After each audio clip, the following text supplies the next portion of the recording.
Now, some will insist that city-owned businesses do not work, that government cannot keep up with corporations. My answer to them is simple. I look forward to the competition. Anthony Pena, the national president of the National Supermarket Association, says that Mamdani's plan only hurts small businesses already fighting to offer food at lower costs.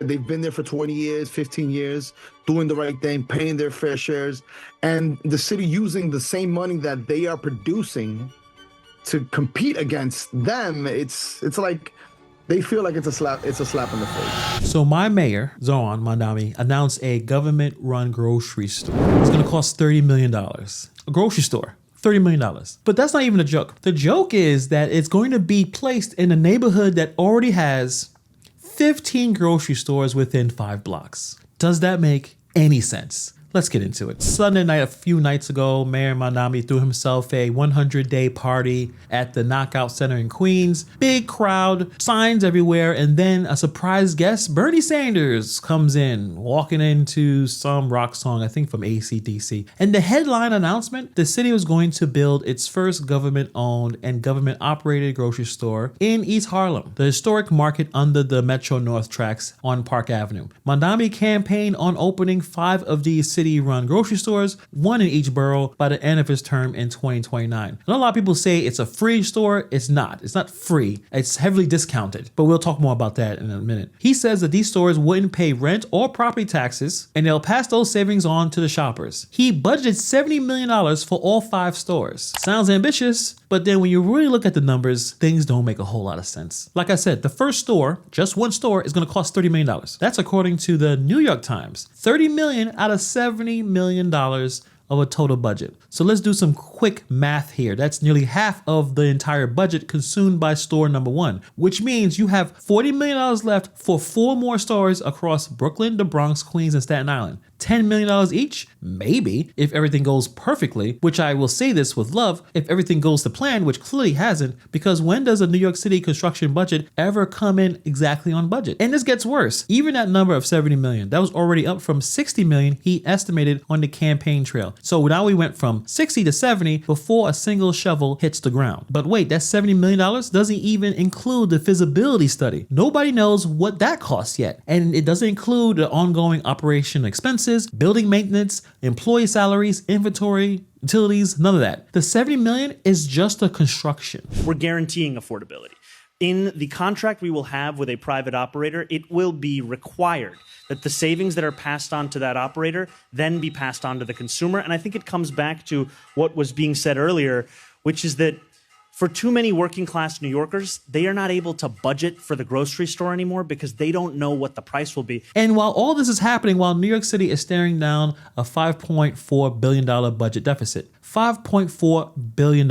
Where is this money going to come from? So the people who actually run businesses are stunned, especially in the grocery industry. The former owner of Morton Williams, a 17-store chain, said that $30 million is outrageous for a single supermarket. Industries insiders say a typical 15,000 square foot grocery store costs under $10 million to build. So this city is paying 3 times the market rate for 1 store with our tax dollars. But real quick, if you're watching this and you're enjoying this type of content, hit the subscribe button. Appreciate all of your support. Now, let's get back into it. The biggest issue with our politicians is that many of them have never ran a business before. They never had to deal with budgets or payroll or understanding permits or expenses. What they believe is they just need more taxes to pay more things. That's why there's so much corruption in our society here, especially when it comes to politics. It's just money flowing through everywhere. And the people who get hurt are the taxpayers. Now, here's where the story goes from bad math to bad faith. The entire justification for this story is that East Harlem is a food desert. Mamdani said that about nearly 40% of households in the area receive SNAP benefits or public assistance. 65,000 New Yorkers live within a 10-minute walk of La Marqueta. 5,000 NYCHA residents live on either side of Park Avenue. And nearly 40% of East Harlem residents receive public assistance or SNAP benefits in the last year. And we know those are the very kinds of federal programs that are under attack in this very moment. All right, got it. Nobody's disputing that East Harlem has affordability issues. I think we all have affordability issues, but particularly in East Harlem, okay, got you. But here's the difference between an affordability problem and a food desert. A food desert means you can't access a grocery store. And the New York Post did what the mayor's office apparently didn't do. They pulled the data. There are 5 grocery stores in the 2-block radius of this area. Fine Fair, City Fresh, Cherry Valley, 5 stores, 2 blocks, and within 5 blocks, 15 grocery stores.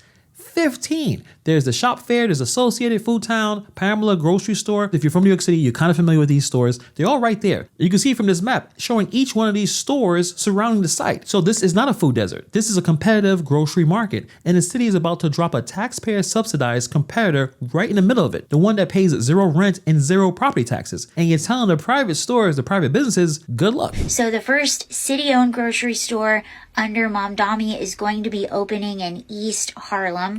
And this is what some have to say about this. Your plan to dump taxpayer-subsidized supermarkets into minority communities is a pathetic display of economic ignorance. By rigging the market with public funds, you are actively trying to bankrupt the Dominican Supermarket Association and the independent owners who have spent decades serving together their community. This isn't help. It's a socialist assault on local entrepreneurs. Expect a massive legal backlash against your blatant anti-capitalist agenda.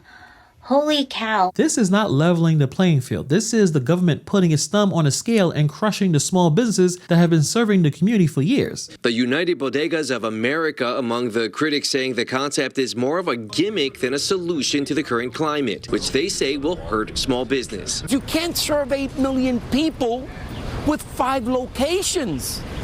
You can serve 8 million people if you work out a deal with the existing businesses. A Bronx supermarket owner said that it was fundamentally unfair to use tax dollars collected from hardworking citizens and local businesses to subsidize a government-run competitor. He said that the city's own mandates, regulatory hurdles, and the rising fees are significant drivers of the inflation that's hurting shoppers. And now the city wants to compete against the businesses it's already squeezing. Now, you might be thinking, Hannibal, has this ever been tried before in this country? Yes, it has. Kansas City, Missouri. The city poured in about $18 million. Some reports say it went as high as $29 million when you count the bonds, the loans, the subsidies, into a grocery store called Sunfresh at 31st and Prospect. It opened in 2018 to address a food desert. Same playbook, same promises. By 2025, customer traffic had dropped from 14,000 per week to roughly 2,000. Shelves were bare. Insurance costs jumped 45%. The nonprofit running the store was spending $5,000 to $6,000 a week just on private security. The city council pumped in another $750,000 in emergency funding just to keep the lights on. It closed in August 2025. No warning, just a note on the locked doors saying that they were no longer able to serve the community. And the nonprofit operator is now suing the city for over $5 million, alleging that the city enabled the conditions that killed the store. So tens of millions of taxpayer dollars, a decade of investment, and the community ended up with fewer grocery options than when they started. Now, to be fair, there's another one in Atlanta, the Fresh Market that launched in 2025, and it's showing better early results, but there's a critical difference that Atlanta's model was a public-private partnership. They partnered with a local grocer and connected with the Independent Grocers Alliance to actually run the store. The city funded a bailout, but a private operator is actually running the business. Mamdani is not doing any of that. He proposed a fully city-owned, city-operated store. No private partner. The government is running the grocery business. And that is fundamentally a different model, and it's the same model that failed in Kansas City. Nobody is arguing that New Yorkers are not struggling with grocery prices. They're very expensive. From grocery prices in New York City went up nearly 66%, well above the national average. That's real pain. That's real struggle. It's really expensive just to buy a week's worth of groceries. The question is whether this is the solution. And on every metric, budget discipline, site selection, the operational model, most likely is not going to work. They picked a site with 15 grocery stores within 5 blocks and called it a food desert. They're spending 3 times the industry standard per store. The budget is already ballooning out of control before construction even started. There is no study on how feasible this whole thing is going to be. And there is no operational plan. And in doing this during the worst budget deficit the city has seen in years. Mamdani looked into the crowd Sunday night and said, I look forward to the competition. But this is not competition. Competition means a level playing field. This is the government using tax dollars to build a store that pays no rent, no property tax, and has no profit motive, right next to small businesses